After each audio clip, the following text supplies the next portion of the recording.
대한민국 살인사건 드디어 180회입니다. 180회. 아구가 딱딱 맞는 게 이제 180회. 이제 20회 남았어요, 교수님. 아, 200회가? 200회가 20편 남은, 200회에서 20주면은, 금년이 다 가잖아요. 4주씩, 4, 4개월, 4, 5, 20, 5개월. 네. 그러면 9월 달이면 200회 되네, 9월 달이면. 야, 우리 홍 박사, 나하고 한 1000회까지 가야지. 1000회. 교수님 1000회 하신대요. 내가 엄청 오래 살려고 악을 쓰는구나.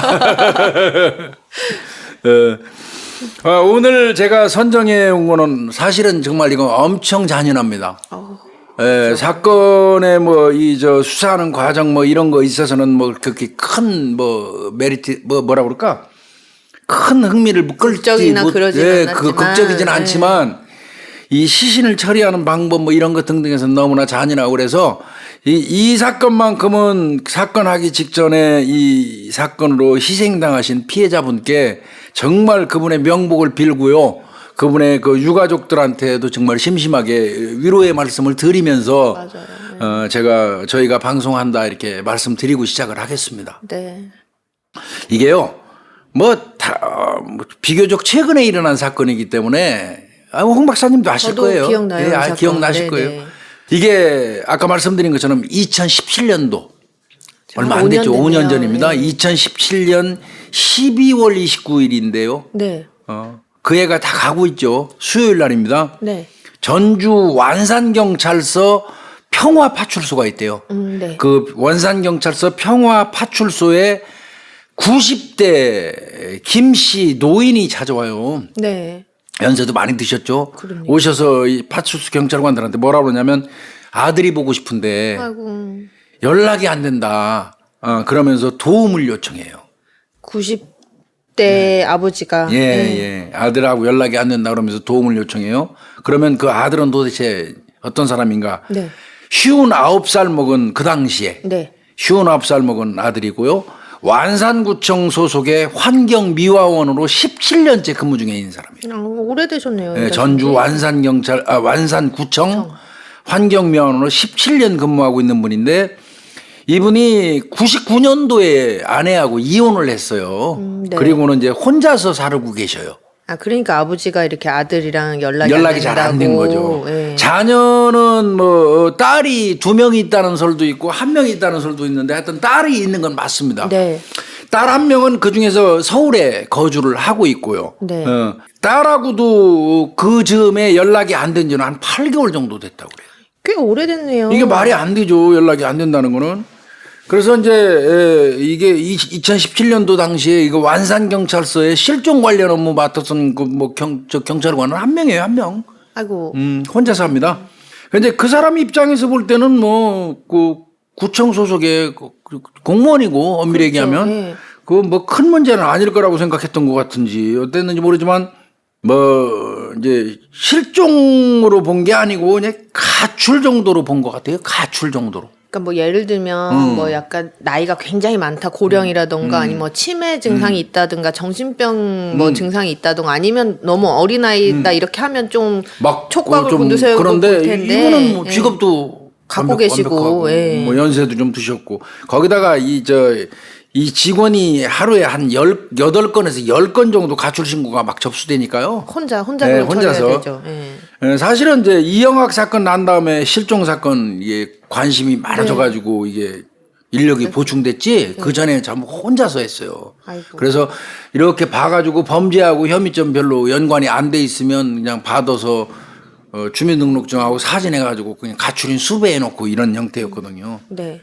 근데 또 이 수도권 지역에서는 또 심각하게 받아들이는 것도 시골 또 경찰서에서는 또 그렇게 또 피부로 못 느끼는 경우도 많고. 맞아요. 이게 문제가 있는 거죠. 그래서 하여튼 경찰이 실종자 직장 완산구청으로 확인 작업을 해요. 그 신원이 확실히 있으니까요. 네. 완산구청으로 전화를 했더니 네. 본인이 질병으로 인해서 휴직 상태다. 휴직. 그러면 휴직서도 본인이 스스로 제출했나요? 네. 하고 물어봤더니 휴직계도 냈습니다. 본인 스스로. 이제 서류도 다 내고 있다는 거죠. 서류로. 네. 그리고 내용을 쭉 알아보니까 신고자가 밝힌 그 연락 두절된 기간하고도 일치해요. 휴직계 낸 게. 네네. 그래서 경찰이 이때는 그렇게 생각했대요.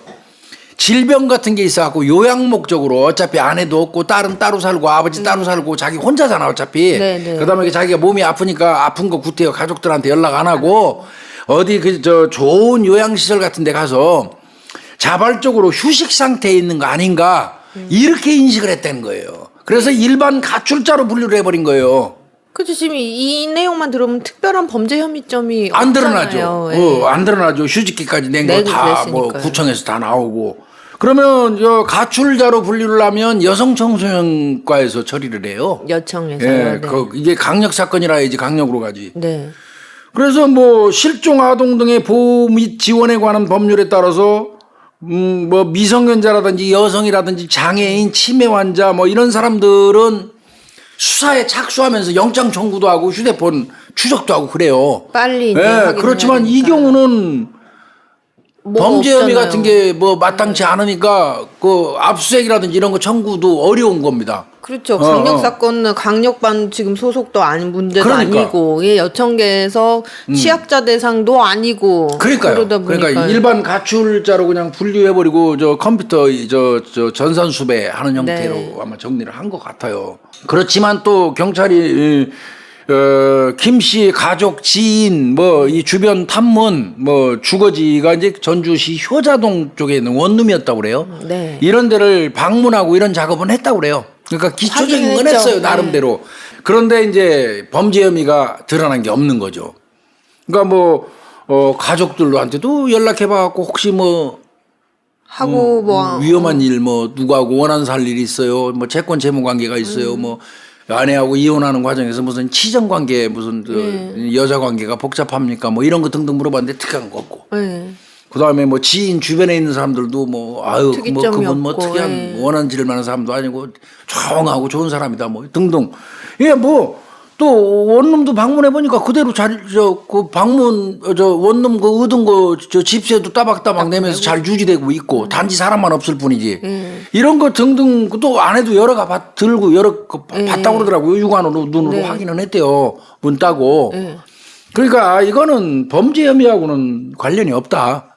이렇게 봐가지고 일반 가출자로 분리하면서 이제 정리가 됐는데. 네. 근데 이제 나중에 말씀드리겠지만 아쉬운 부분은 그래도 휴대폰 통화 내역 정도는 확인을.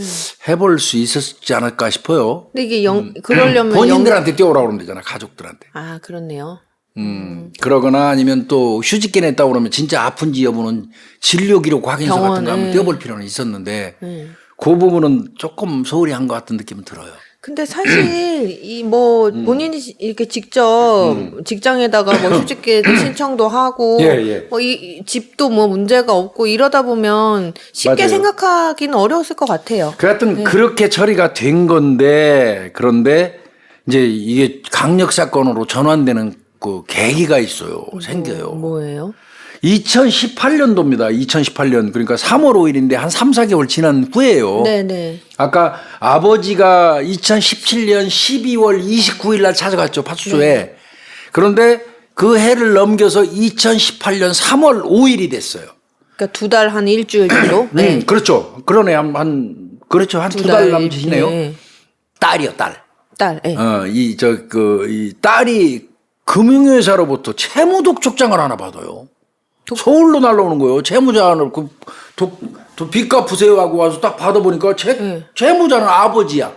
근데 아버지가 행불 처리되고 그 문서도 안 받고 독촉장도 안 받고 그러니까 딸한테 전달이 온 된 거예요. 아마 딸을 보증인 세운 것 같아요. 대출 받으면서. 뭐 그런 그럴 가능성이 많죠. 네. 뭐 아니면 이렇게 뭐 본인 주거지가 뭐 자꾸 옮겨지게 되면 그냥 딸이 딱 그냥 혼자 완전하게 거주하고 있어서 이사하거나 그럴 이유가 없으면 그 주소를 그냥 또 그렇게 보낼 적었을 수도 있고요. 예. 하여튼 그러니까 딸이 깜짝 놀란 거예요. 자기 딸이 생각할 때는 아버지가 무기계약직이란 말이에요. 그 환경미화원이. 환경미화원이요, 네. 무기계약직이니까 공무원이란 말이에요. 그걸도. 그렇죠. 공무원이라서 넉넉하지는 않아도 경제적으로 그렇게 쪼들리진 않았다는 거죠. 혼자 사는 거 환경미화원은 뭐. 괜찮아요. 벌이가. 예. 그리고 아버지 자체가 엄청 내성적이래요. 성격이. 아, 이런 막 활발하지. 누구 안 만나고 그러기 때문에 낭비할 일이 없죠. 사람하고 그 거래가 없으니 사람 그 유대가 별로 없으니까. 그런 사람이 대출을 막 왕창 받고 막 이럴 이유가 없는 거거든요, 아버지가. 그거 좀 이상했고. 그 다음에 또 아버지가 정기적으로 딸이라고 용돈을 또박또박 붙여줬대요. 50만 원, 뭐 100만 원 이런 식으로. 그럼 비석 쪼들리는 상황에서. 그러니까 어려운 내색도 없이 보내줬다는 거예요. 그러면 아버지가 무슨 대출 받을 정도로 쪼들림이 없는 사람이란 말이에요. 그것도 보내주면 돈 보냈다.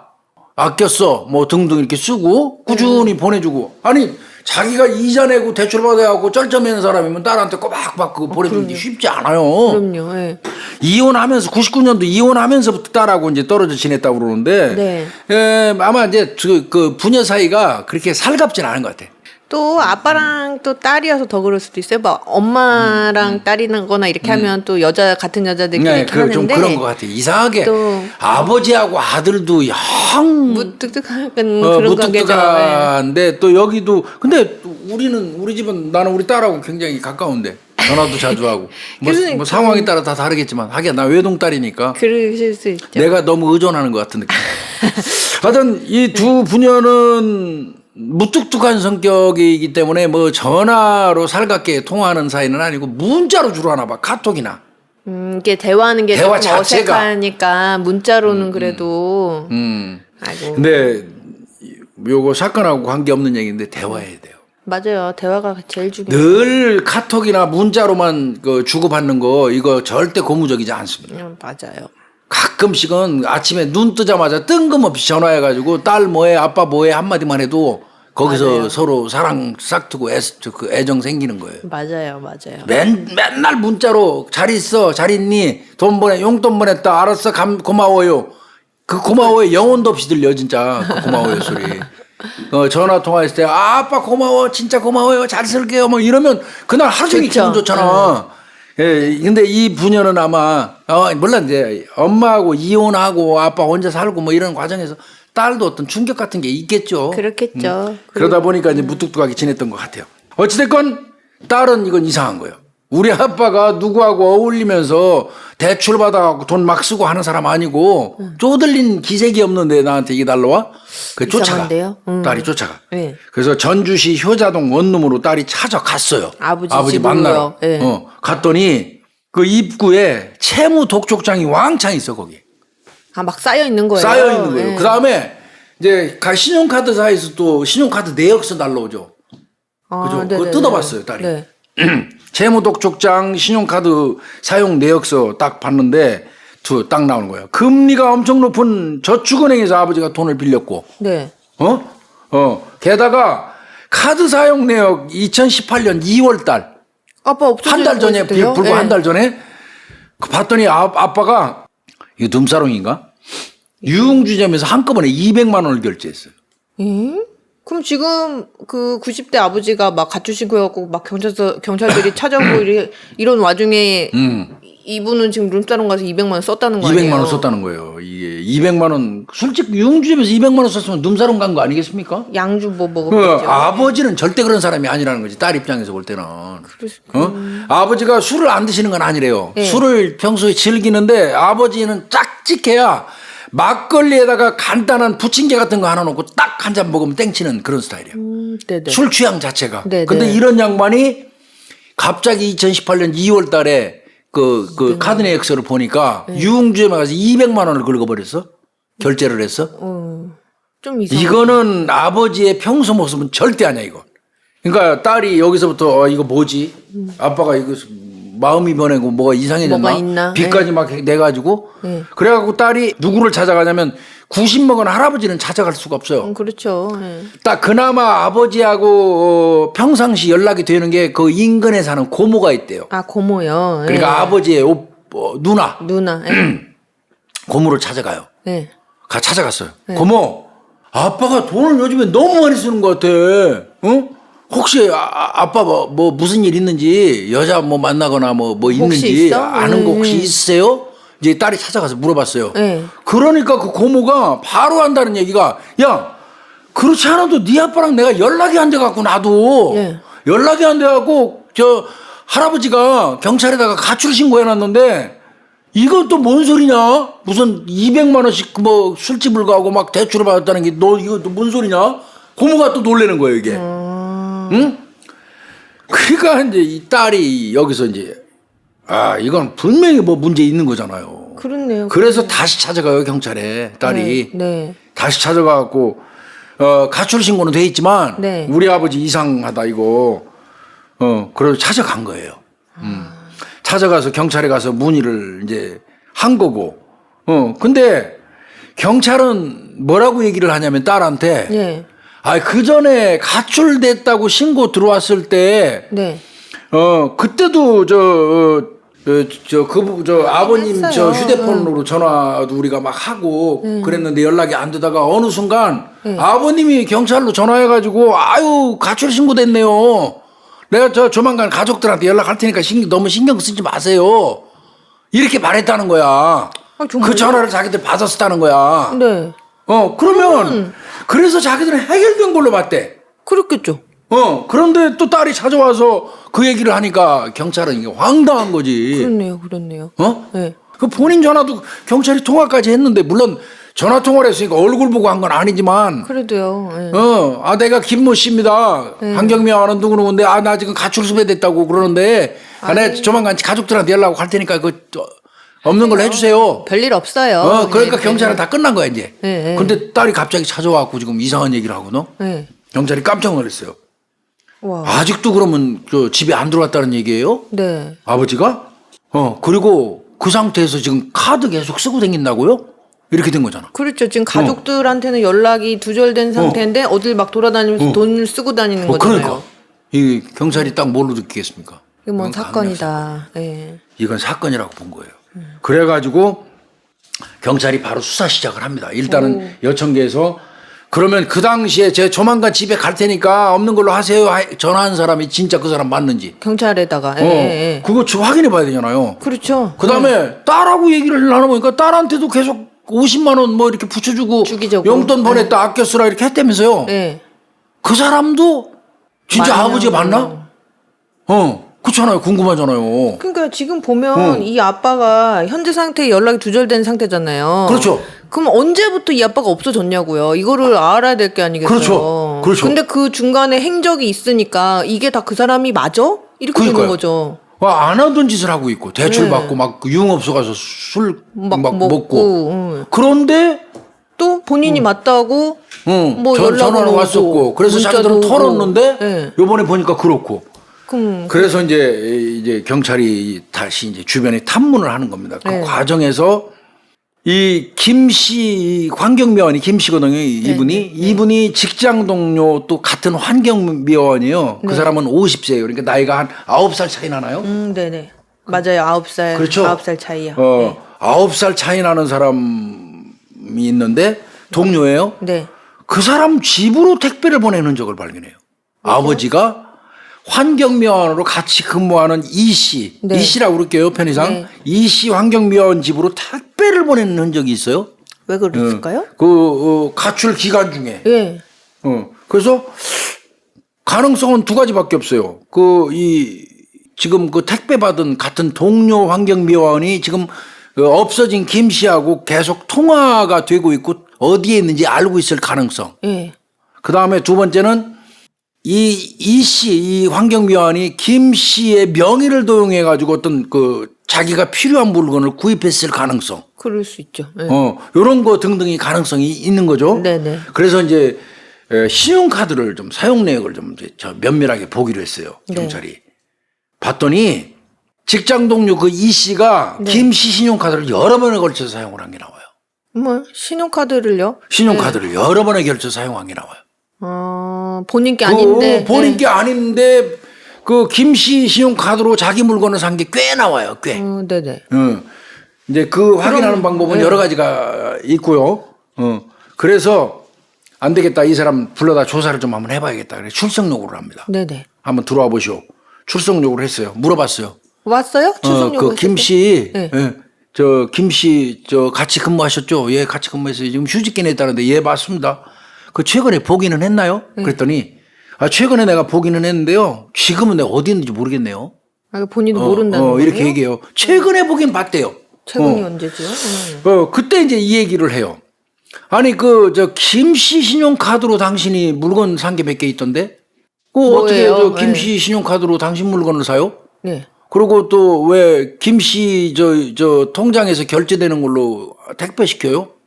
좀 이상하니까 그랬더니 이 사람이 딱 한다는 얘기가 그거 내가 김씨하고 다 연결돼 가지고 한 거니까 너무 의심하지 마세요. 내가 금융거래 내역 내 것까지 싹 다 뽑아가지고 가져올게요. 이렇게 이상이 없는 걸 소명할 자료를 다 준비해서 올게요. 네, 내가 다 준비해서 가지고 올게요. 그래. 네. 좋아요. 가세요. 지금 현재 상태에서 딱히 그 사람 잡아둘 근거는 없으니까 네. 귀가시켰어요. 네. 이제 귀가시키고 내일 부를까 모레 부를까 이제 다른 일 하면서 이제 이때만 해도 강력 사건을 생각 안 할 때니까 있는데 나가고 나서 조금 있다 직원이 그 사람이 앉았던 데서 가방이 하나 발견이 됐어. 저 사람 가방 놓고 갔네? 예. 그 가방을 찾아주려고 딱 들었다가 가만히 생각해 가방을 열어보고 싶었어요. 확인을 열었어요, 가방. 네. 가방을 딱 열었더니 가방 안에서 없어진 김 씨의 통장이 나와요. 왜 이 씨 가방에서 동료 환경미화원 가방에서 네. 지금 현재 실종돼 있는 김 씨 통장이 나오냐고. 그러니까 경찰이 바로 다음 날 오라고 이 씨 부르는 거예요. 확인하려고. 근데 전화 안 받아요. 없어진 거예요? 그래서 이제 경찰이 집으로 갑니다. 예. 이거 이상하다고 집에 갔더니 이미 도망갔어요. CCTV에 짐 싸갖고 나가는 게 보여요. 그 주변에 보니까. 도망을 갔네요. 아예. 예. 그러니까 이거는 이제 여기서부터 경찰 이제 의심이. 이거 큰 사건인 거예요, 이거. 그렇네요. 도망갈 이유가 없잖아요. 예. 그래서 바로 압수수색 영장을 신청합니다. 이 씨 집에. 네, 이 씨 집에. 그래서 이 씨 집을 수색을 합니다. 네. 그 집안에서 묘한 걸 찾습니다.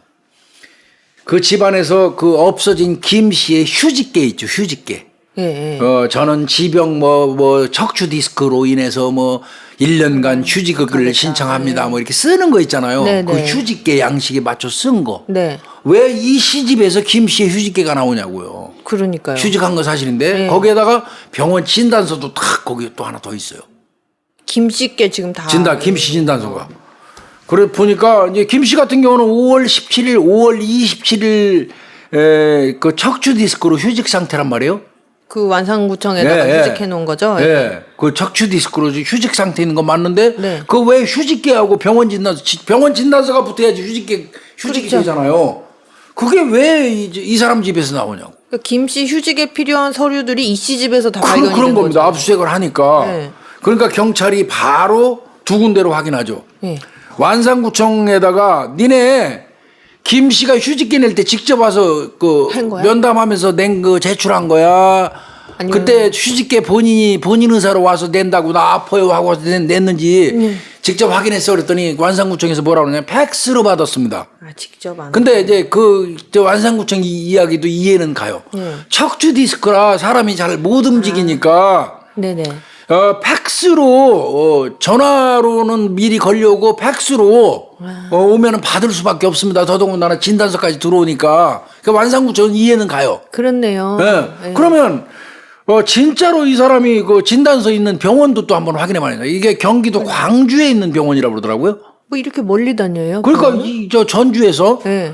그래서 그 병원 여기 광명이라고 썼는데 광주로 내가 알고 있어요. 네. 광주 이제 병원으로 확인을 했어요. 네네. 그 팩스 이제 그 발견된 거를 그대로 네. 보내면서 이 진단서 이 병원에서 발급한 거 맞죠 하고 보냈더니 그 병원에서 한다는 얘기가 이게 뭐예요? 이건 우리 병원 진단서 양식도 아닐 뿐더러요. 예. 김 씨라는 사람 우리 병원에 온 적도 없고 우리는 그런 사람 진료한 적도 없어요. 그다음에 직인도 어디서 이상한 걸 갖다 찍어놓고 이거 우리하고 하등에 관련이 없습니다. 그 병원에서 연락이 왔어요. 그럼 진단서가 가짜라는 말이에요? 위조한 겁니다, 이거. 응? 그러고 이제 저 휴직 서류를 팩스로 보낸 데는 또 광주광역시에서 보냈어요. 이게 뭐예요? 팩스는. 그럴 리가 있나? 광주광역시에서 완산구청으로 보낸 거예요. 네. 그러니까 이거는 이상한. 휴직계도 위조된 거고 네. 저것도 진단서도 진단서도 위조된 위조된 거고. 거고. 그러면 이건 분명히 이게 이 도망간 이 씨가 했을 개연성이 높아요. 그렇네요. 그럼 김 씨 이때 사실 희망 없다고 봤대요. 그렇네요. 사실은 그래도 이제 뭐 놔서는 안 되겠지만 네. 그랬다는 거고요. 그 다음에 그 구청을 확인하는 과정에서 봤더니 이 똑같은 방법으로 급여 계좌도 변경 처리가 돼버렸어요. 급여 계좌요. 그럼 예, 월급 들어오는 정부은행으로 계좌요? 그 이 김 씨가 월급을 받던 게 예. 우체국으로 바뀌었어요. 또 변경이 됐어요. 뭐 그런 것도 이제 확인이 되고요. 네. 그래서 이제 완산구청 같은 경우는 뭐 이해는 되지만 하여튼 대면해 가지고 휴직해 받은 건 아닌 것 같습니다. 네네네. 근데 사실 자기네 뭐 청소 환경과라든지 이런 데서 관할하면 자기네 소속 공무원이잖아요. 직원이면 그분이 디스크로 아파가지고 휴직계를 낼 정도면 팀장급 정도는 한 번 정도 찾아가 보는 게 도리 아닐까요? 저는 인간적인 측면에서 그런 말씀 좀 드리고 싶어요. 그건 맞죠. 그것만 했었어도 이 사건이 이렇게 꼬이지 않았을 것 같아요. 그런 느낌이 들어요. 저는. 맞아요. 그리고 잠깐 강제적으로 해야 되는 건 아니지만. 병가 내고 이런 게 아니고 1년은 휴직을 하겠다고 할 그러니까요. 정도면 그 많이 정도면 아픈 중상이잖아요. 정도인데. 그러면 팀장이나 계장, 과장 그 사람들 뭐 하는 거예요? 한 번 정도는 그 사람 찾아가서 얼마나 아프세요 하고 해주는 게 인간적인 도리 아닌가요? 저는 그 부분 뭐 이게 법으로 정해진 건 아니지만 이 사건을 하면서 아쉬운 부분이고 좀 안타깝더라고요. 안타깝네요. 예. 예, 그건 그러는 거 아닙니다. 한솥밥 먹는 사람들끼리 그러면 안 돼요. 그 이때 만약에 그렇게 확인했으면은 그러면 확인이 이거 됐잖아요. 사건 예. 그렇죠. 확인이 됐을 건데. 아쉬운 부분이에요, 이거. 예. 자, 그러면 지금까지 설명드린 것만 보면 이건 볼 것도 없이 뭔 사건 사건이네요. 난 거예요. 예. 이거. 김 씨 지금 어딘가에 사실 이때 뭐 담당 형사들은 희망 없다고 봤다고 해요. 그래서 지금 매일 출근을 해야 되는 지금 입장에 있는데 그 출근을 못하게 될 사정 그리고 이 사람이 없어졌으니 그리고 그거를 이 씨가 조작을 했다고 하니 뭐 이거는 좀 예. 그래서 이제 추적하기로 합니다. 일단은 살인했다는 증거는 없죠. 아직 없죠. 예, 그렇지만 사문서 위조는 똑 떨어지죠. 진단서하고 진단서랑 휴직계. 예. 그러니까 일단 사문서 위조 사문서 행사죄로 네네. 체포영장을 이제 받는 발부를 거죠. 해요. 예. 그거는 가능하니까요. 그렇죠. 그래가지고 이제 그 체포영장에 의거해서 그게 발부돼야지 CCTV 수사님 협조받기 편하잖아요. CCTV 수사를 했어요. 그러면 이 사람이 오늘 조사하고 이제 갔잖아. 네. 갔는데 그 다음날 오라고 불렀더니 없어졌잖아요. 안 와서 연락이 안 돼서 찾아가니까 없어졌죠. 그래서 그 인근에 있는 CCTV를 까보니까 짐 싸갖고 나가는 게 보였단 말이야. 찍혔어요? 그러면 그 CCTV를 계속 따라가. 네. 계속 따라갔지 경찰이. 네. 따라가서 봤더니 시내에서 버스에 딱 타요. 네. 그 이 씨가 짐 싸갖고 네. 버스를 타더니 시외버스 터미널 거예요. 전주. 네. 시외버스 터미널에서 서울로 갑니다. 네. 서울에서 내리는 것도 쫓아가서 확인을 했더니 거기서 또 인천 부평으로 가요. 지하철을 타고. 뭐예요? 그래서 내린 데가 백운역이에요. 이것까지 동선을 이제 경찰. 네. 이거는 지금 저는 쉽게 이게 표현하지만 경찰은 CCTV로 계속 따라가면서 이거 파악한 겁니다. 네. 고생 많이 했어요. 네네. 전주 형사들이 그랬을 것 서울 같아요. 올라와서 고생 많이 했어요. 인천까지 와서. 그래서 그렇겠어요. 그러고 딱 마지막으로 끊긴 곳이 이제 백운역 쪽이란 말이에요. 네. 그러면 백운역 그 인근에서 내려가지고 그 인근에 있는 여관, 연구 없잖아요. 네. 여관이라든지 PC방이라든지 아니면 찜질방, 고시원 이제 머물 수 있는 가능성이 있는 곳. 네네. 요런 데를 이제 경찰이 탐문하는 거예요. 사진 들고 다니면서. 이게 이제 정말 뜬구름 잡기 하는 겁니다.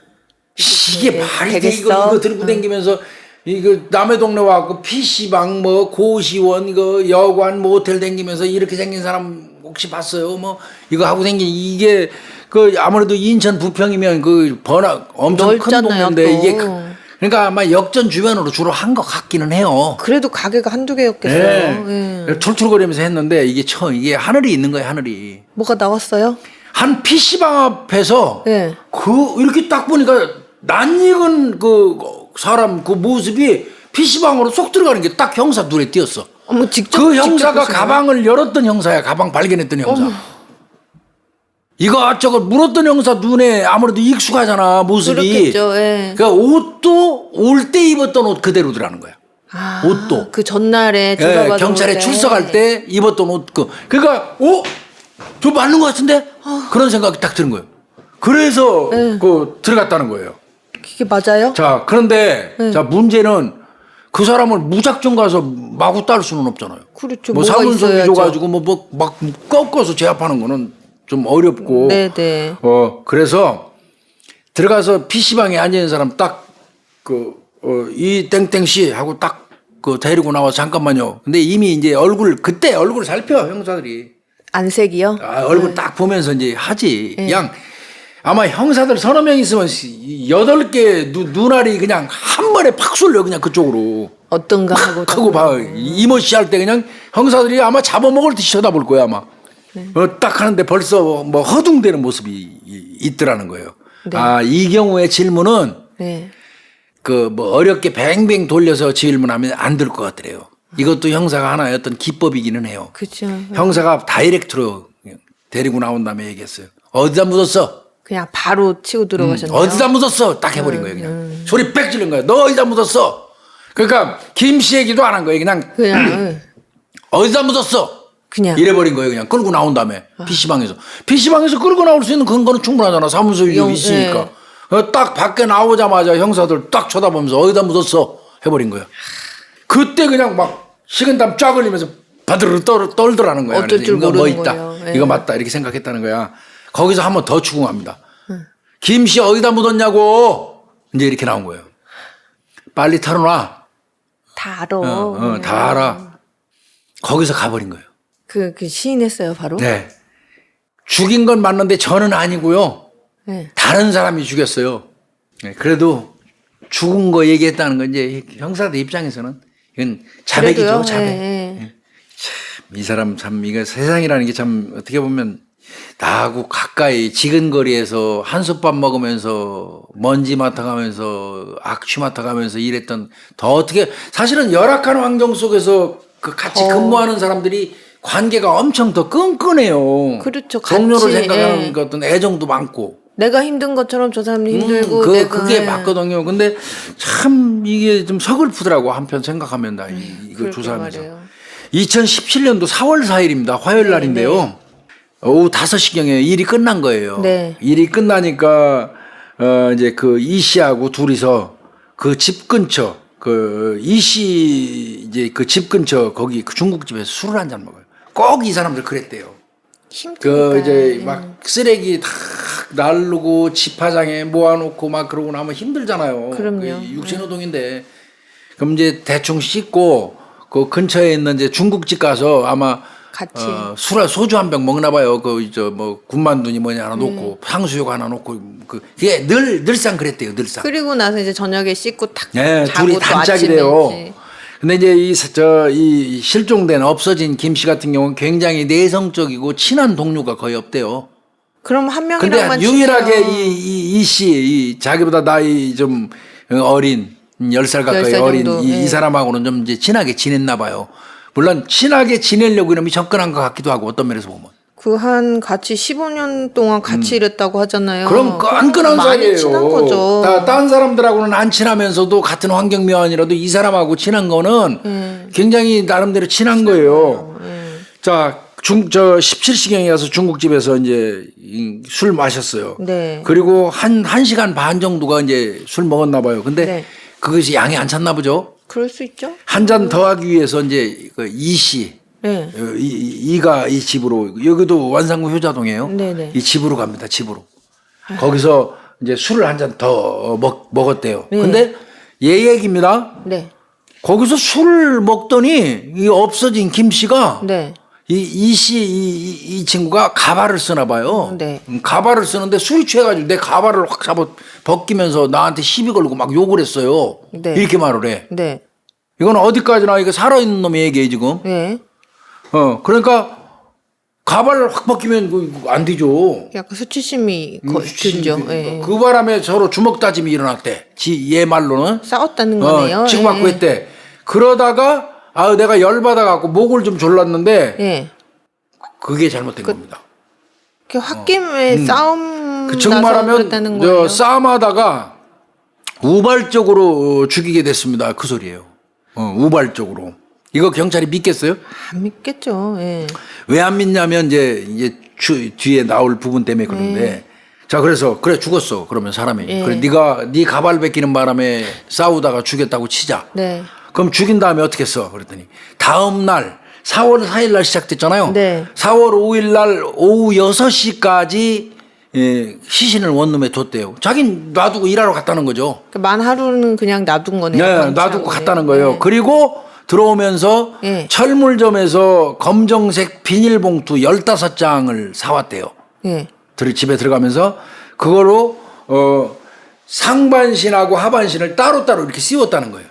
아, 네네네. 그러면 이게 합쳐지잖아요. 네. 겹겹이 이제 이렇게 막 15장을 머리 쓰면 여기까지 올 거 아니야. 좀 이제 밑에 쓰면 이렇게 네. 오고. 큰 비닐봉지를. 예, 그런 거죠. 그래서 상하반신을 이제 나눠서 겹겹이 싸고 거기를 또 이불로 쌌대. 이불로 싼 다음에 또 다시 100리터짜리 종량봉투 있지. 예, 예. 왜 그러냐면 종량봉투에 담아야지 버릴 수 배출되니까. 있으니까, 예. 그러니까 철물점에서 검정색 비닐봉지 큰 거 그것도 한 예. 100리터짜리 될 것 같아 내 생각은. 그러게요. 상체 정도, 하체 정도. 상하체 하려고 나눠서 하더라도 네. 그 15장 사다가 위로 씌우고 아래로 씌워갖고 겹겹이 막 겹겹이 쌌어요. 딱 씌운 다음에 위에다가 이불로 말고 네. 그거에다가 100리터짜리 종량제 봉투를 딱 뒤집어 씌워서 딱 잠궈버린 거야. 그러면 누가 봐도 이거 이불 버리는 형태지. 겉으로 만지면 보면 물렁물렁한 그쵸. 이불이지. 이불이죠. 어. 네. 그런 형태로 해가지고 그 상태에서 감싼 그 시신을 이제 들고 나가도 이불 같은 거 버리는 줄 알지. 종량제 봉투에 들어있는 이불. 그죠. 겉으로 보면 이불 같은 거니까 그냥 부피가 커도 이불이니까 그런가 보다 이렇게 그렇습니다. 생각했겠죠. 그래서 그 시신을 자신이 담당하는 구역 내에 초등학교 앞 쓰레기장이 있대요. 거기 아마 다 모아놓나 봐. 동네에 있는 이제 쓰레기를 자기가 수집을 하면 갖다가 부려놓고 하는 집화장이 있을 거 아니에요. 모아놓는데요. 네. 집화장이 있으면 나중에 이제 새벽에 차가 오면 집화장에서 자기가 차로 옮겨 예, 예. 올리는 거야. 그래서 소각용 그러면 그 차는 소각장으로 이렇게, 가는 거야. 예. 이제 그런 형태로 한 거야 이게. 일단은 그날은 하여튼 싸가지고 예. 집화되는데 모아지는데 쓰레기가 네. 거기에다 갖다가 유기를 한 거예요. 이불인 것처럼. 그래놓고 4월 6일 날 06시 10분경에 네. 아침에 네. 일하면서 다른 데서 저 쓰레기 수거하면서 자연스럽게 이제 쓰레기 싫잖아. 네. 그 떨어져 있는 거 실을 때 고기도 거기 놔 있으니까 그냥 같이 자기 이렇게. 담당구역에 놔뒀잖아. 그러니까 그 운전하는 분한테 야 좀 내려봐 이거 무겁다 야 누가 이렇게 무거운 이불이야 좀 들어줘. 둘이 들어갖고 사이에 올린 거야. 이건 알고 그런 거네요. 이건 자기 구역이고. 그렇죠. 네. 그 다음에 그 차에 실은 상태에서 그 차는 어디로 가요? 소각로로 가잖아. 예. 전주 시내에 있는 쓰레기 소각장, 전주권 소각 자원센터가 있다고 그러네요. 거기에서 소각을 해버린 겁니다. 그러니까 그분 같은 경우는 사실은 이건 시신 없는 살인 사건. 이미 소각된 상태. 이 사건은 엄밀히 얘기하면 시신 없는 살인 사건이에요. 근데 소각을 하고 나면 뼈 같은 건 많이 나오잖아요. 그렇죠. 그래서 혹시 뼈라도 나올 텐데 이렇게 얘기할 수 있는데 평상시에 동물뼈 같은 건 많이 나온다는 거야. 많이 나오죠. 소각로에서. 그 소각 그리고 왜 동물병원 같은 데서 그럼요. 그렇게 뭐 하면은 그렇게 소각하는 경우도 그러니까요. 있어요. 그러다 보니까 뭐 그러니까 동물뼈가 많이 나오다 보니까 뭐 그 사람으로 의심도 안 했다는 거지. 그렇게 해서 한 줌에 그냥 죄로 사라져 버리고 그 이후부터 이가 이놈은 이 나쁜 놈은 김씨 행세를 하면서 이제 병가낸 거예요 4월 6일. 아까 그 일단은 처음에는 병가냈다가 나중에 휴직계로 바꾸거든요. 처음엔 병가. 처음에 병가냈다가. 하면 되나 한번 해본 거 아니에요? 그런 거죠. 병가는 꼭 뭐 진단서 천천히 내도 되니까 병가를 내놓고 한 달 정도 병가냈던 것 같아요. 내가 보니까 4월 6일 날 병간에서 좀 쉰 다음에 5월 29일 날 진단서를 위조해가지고 휴직계까지 써서 팩스로 제출을 한 거죠. 그때 5월 27일부터 1년 휴직 신청했어요. 허리 디스크로. 네. 그때 이제 팩스로 받았다고 말씀드렸잖아요. 아까 예. 그 다음에 김 씨가 때만 되면 딸한테 용돈 따박따박 보내잖아. 네. 그걸 갑자기 안 보내면 의심받잖아. 그렇죠. 네. 그러니까 딸한테는 문자 그 사람 휴대폰 있을 거 아니야. 그 휴대폰으로 용돈 보냈다. 50만 원 보내고 용돈 보냈다. 아껴 써라. 간단한 어휘를 쓰는 거야. 거기 그 휴대폰에 티가 안 나게끔요. 안 네. 나게끔. 그러니까 딸은 의심하지 말라는 얘기지. 그렇죠. 꼬박꼬박 용돈이 때 되면 들어오는데 딸이 아빠한테 신상에 무슨 이상이 생겼으리라고 생각 안 할 거 아니야. 그러니까 의심 안 받으려고 용돈 보내면서 이놈이. 예. 근데 지 돈에서 용돈 줬겠어요? 아니겠죠. 아니죠. 그러니까 예. 그 어떤 식으로 이 저 통장이라든지 이런 비밀번호 같은 걸 알아냈냐면 네. 문자로만 이게 문자로만 주고받은 이게 맹점이라니까. 본인이 확인이 안 목소리로 전화 통화를 딸하고 거의 안 하다 보니까 예. 딸한테 문자 보내요. 연말정산해야 되는데 딸아, 예. 내가 통장 비밀번호를 모르겠네. 아빠, 아휴. 그것 좀 알려줘. 내 기억이 너무 안 나. 이제 나이 먹었나 봐. 그러니까 딸이 또 이제 그 아마 연말정산하고 뭐 이럴 때 딸이 다 해주잖아. 연말정산 저 힘들어요. 나이 먹은 복잡하니까요. 사람들을. 예. 딸이 전산 들어가서 해주고 그러니까 아빠 통장 비번도 알고 다 알겠지. 이게 너무 안타까운 게 소통만 문자로 했을 뿐이지 딸이 아빠한테 신경을 안 쓴 건 아니에요. 그렇죠, 지금 그렇죠, 보니까. 그렇죠. 아빠도 마찬가지로 무뚝뚝해서 딸한테 전화하고 살가운 말 안 했을 뿐이지 맞아요, 맞아요. 용돈 꼬박꼬박 주고 이렇게 한 거잖아요. 그러니까 딸한테 이제 딸아 나 이거 연말정산 해야 되는데 통장 비밀번호 좀 까먹었는데 알려줘 그러니까 딸이 알려주니까 그때부터 막 뺏쓰고 지 통장이 돼버린 거예요. 지 통장이 이게. 예? 그리고 신분증 있잖아 김씨. 예. 신분증도 있고 신용카드도 있고 휴대폰도 있고 뭐 통장도 이러니까 있고 카드도 그걸로 있고. 뭐 은행에서 대출 받고 김씨 명의로. 그다음에 신용카드 들고 다니면서 아까 막 유흥업소에서 200만 원씩 술 처먹었잖아요. 네. 뭐 이런 식으로 해가지고 수사 초기에 그 경찰이 그때 막 밝혔던 거는 5,700만 원 정도 이놈이 네. 김씨 거를 쓴 걸로 나와 있어요. 그것도 물론 많네. 나중에 바뀝니다. 예. 수사가 진행되면서 나중에 보니까 뭐 살아있을 때 그다음에 죽이고 난 이후에 통장 뭐 신용카드 이런 거 등등으로 3억 원이 넘더라는 거예요. 어휴. 어? 그거 막 대출까지 받았었으니까. 예. 보니까 뭐 신용카드하고 통장이 한 20개 정도 있었다고 그래요. 왜 이렇게 통장이 많죠? 어휴, 그러게요. 그거를 다 훔쳐가지고 2018년 2월 28일까지 막 쓴 거예요. 그러니까 대출 받아서 쓰고, 막, 저, 망자, 돌아가신 분 명의로 막 대출 받고 막,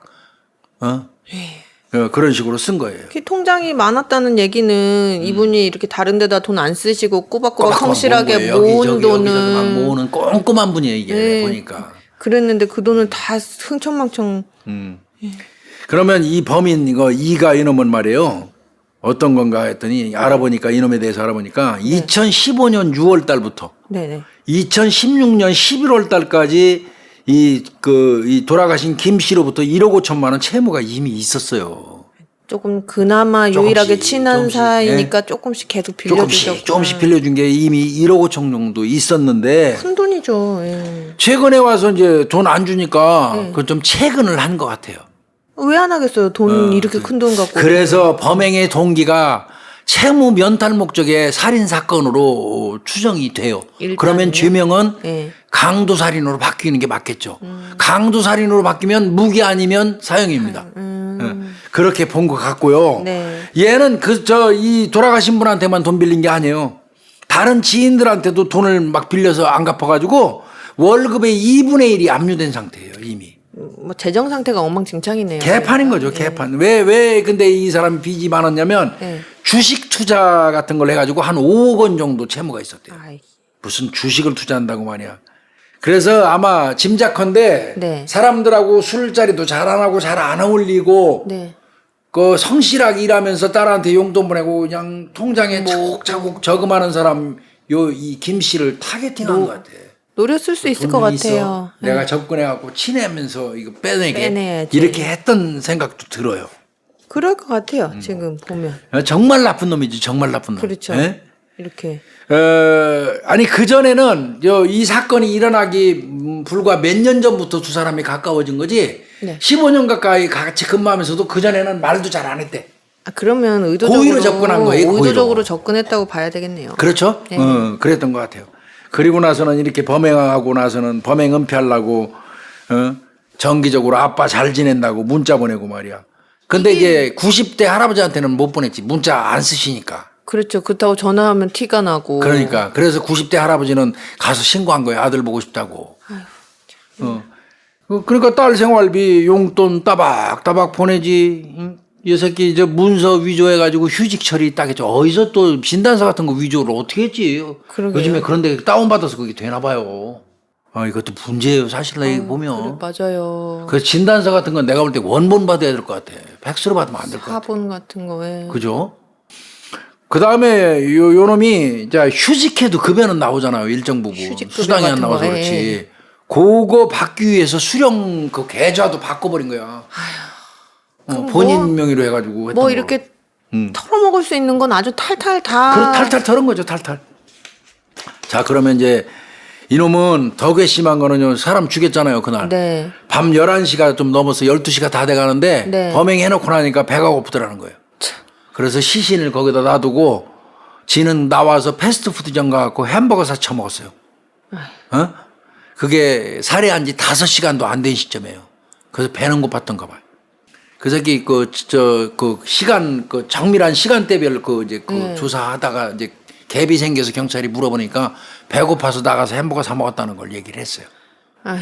그 실제로 햄버거 집에 있는 CCTV로도 이 처먹는 것도 확인이 됐고요. 이 사람은 아니니까 어차피 하긴. 자, 그 다음에 아까 시신 쓰레기 집화장에다가 그 유기했잖아요. 네. 그 이튿날 4월 5일 날 현금 서비스로 300만 원 찾아요. 바로요? 바로 죽여서 유기해놓고 갖다 쓰레기장에다가 갖다가 싸서 갖다 버리고.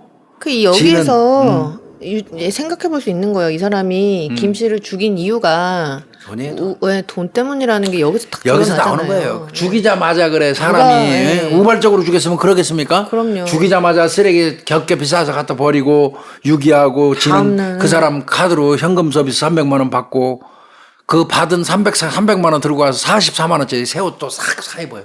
지 새 옷.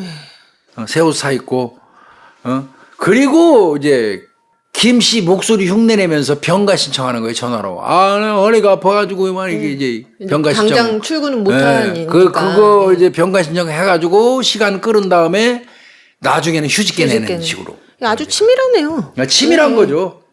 그리고 이제 시신이 소각됐잖아요. 네. 그 4월 6일 날. 네. 그날은 이제 금목걸이하고 귀금속을 684만 원어치를 삽니다. 그리고 족발집 가서 족발 처먹어요. 이게 인간이에요. 이거 사람 아니에요. 이거 이렇게 생각 같아서는 정말 이거 세상에 이렇게 나쁜 놈이 어디 있습니까 이게. 자기랑 맨날 얼굴 보고 맨날 같이 힘들게 일하고 했던 동료를 어쩜 그러니까요. 사람 죽이고 햄버거 사쳐 먹고 5시간 만에. 그 다음 날은 쓰레기로 쓰레기 소각장에다 버려놓고 현금 서비스 300만 원 찾아갖고 44만 원짜리 옷 사가지고 입고 그 병가 신청하고 그 소각하고 난 날은 금목걸이 이런 거 한 684만 원, 700만 원어치 사서 걸고 족발 사서 족발 뜯고 그 다음에 이제 나흘째 되는 날 밤에는 누군가 호텔에 또 묵어요. 네, 호텔에 묵었습니다. 네. 여기에 전부 다 사망한 김씨 카드가 쓰인 겁니다. 이거 사람 아니죠. 사람이 아니에요. 이거는 어떻게 이렇게 잔인한 일말에, 방법으로 자기 동료를 보낼 수가 있냐고 흔적도 없이. 그래 놓고서는 이렇게 뻔뻔하게 아주 그냥 죄책감도 없이 이렇게 막 말이 안 나와요. 말이 안 나와 이거. 화나더라고 이거 보면서. 현장 검증은 2월 18일 날 3월 21일 날 오후 1시 45분경에 했어요. 네네. 2월 비가 내렸답니다 그날. 네. 아마 슬펐던 것 같아요. 그렇네요. 원룸 앞에서 하는데 이 새끼 원룸을 가니까 네. 5평 남짓 되는 원룸인데 집에 악취하고 그냥 거의 쓰레기장을 방불케 하더래요. 에이. 안 치우고 그래가지고. 네. 응? 나쁘네요. 같이 일하셨던 동료분들도 얼마나 깜짝 그러니까 동료로 추정되는 한 남성이 재연을 마친 현장 이가 이놈이 경제. 원룸에서 나오니까 막 욕을 엄청나게 하면서 막 달려들려고 했던 것 같더라고요. 하여튼 뻔뻔하게 그대로 재연을 다 했다고 합니다. 나쁜 인간이네. 근데 얘는 끝까지 뭐라고 그랬어요? 우발적. 가발 벗겨서 화가 나서. 근데 그 뒤에 행위를 일련의 과정을 쭉 보면 절대 우발적인 범죄가 안 되죠. 예. 그래서 재판에 들어갔어요. 이거 관심이었습니다. 1심이 이제 전주지방검찰청, 전주지방법원 형사 3부. 네. 검사는 이제 일단은 검사부터 얘기할게요. 네. 전주지검의 형사 3부에서 이제 검사가 기소를 하게 되는데 네네. 부장검사 김명수예요. 네. 2018년 4월 16일 날 이제 하는데 죄명을 어떻게 달았냐면 네. 강도살인으로 갔어요. 돈 다 강제하고 지금. 예, 지금. 강도살인으로 간 겁니다. 사체 은닉. 그런데 사체 은닉이 있으면 사체 손괴가 들어갈 만도 하지 혹시. 그렇죠. 근데 근데 그거는 시신이 없으니까 입증을- 입증할 수가 없어요. 근데 그게 왜 사체 손괴 부분에 대해서 경찰이 또 신경을 썼냐면 네. 그 현장에 있던 피해자의 지갑에서 혈흔이 좀 묻은 게 나왔어요. 아 그래요? 예. 예. 그래서 이거 사체 손괴한 거 아니냐? 네네. 쓰레기 봉투로 유기할 할 때. 때. 그래서 집에 들어가고 원룸에 누미놀 시약 반응 검사를 했는데 네. 만약에 집안에서 시신을 손괴했으면 훼손했으면, 네. 안 나올 수가 없대요. 그렇겠죠. 혈흔이 어떤 부위에서라도. 근데 그게 전혀 안 나왔다는 거예요. 아 그 부분 때문에 손괴는 아니다. 사체를 훼손한 건 아니다. 그래서 사체 훼손죄는 빠진 것 같습니다. 네네. 또 어차피 적용도 못해요. 시신이 없기 때문에. 증거가 없으니까. 네, 그래서 강도살인, 사체 은닉, 사문서 위조 행사, 위조 사문서 또 사문서 위조, 하고. 위조 사문서 행사. 네. 원래 그 위조죄는 두 가지 죄가 나오는 겁니다. 위조하는 것 자체가 죄. 위조한 그 문서를 사용하면 위조 사문서 행사죄가 돼요. 거기에다가 속여가지고 공무집행방해 했잖아요. 위계 공무집행방해. 그죠. 구청에다가. 구청에다가 예. 위계 공무집행방해 이렇게 해가지고 이제 구속 기소를 했고 네. 1심에서 사형을 구형했어요 검찰에서는. 아 구형은 사형을 사형 했어요. 구형했습니다. 네. 그래서 전주지방법원 형사 1부 박정재 부장 판사예요. 네. 2018년 8월인데요. 네. 죄질이 매우 나쁘다. 네. 그러면서 사형 구형했지만 무기징역 선고했습니다. 에이, 무기징역 선고했고요. 본인이 나 무기징역 너무 억울해요. 항소. 그다음에 검찰도 당연히 항소. 왜 사형시켜야 됩니다. 네. 그래서 이제 2심으로 갔어요. 네. 광주 고등법원 전주재판부 형사 1부예요. 네.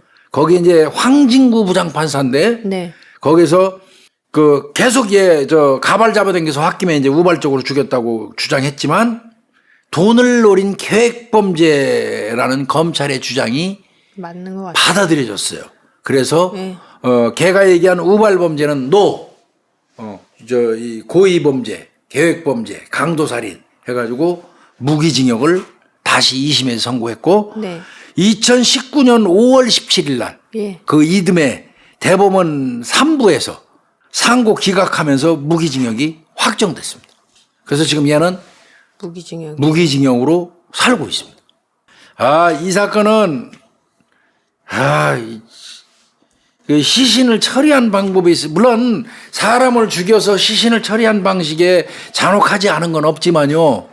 이 세상에서 정말 고유정이가 자꾸 생각이 나는 거예요. 그렇죠. 그게 너무 예? 잔혹한 고유정이도 결국은 시신의 어떤 그 살점 한 조각 찾지 못하고 정리가 됐잖아요. 맞아요. 이 경우도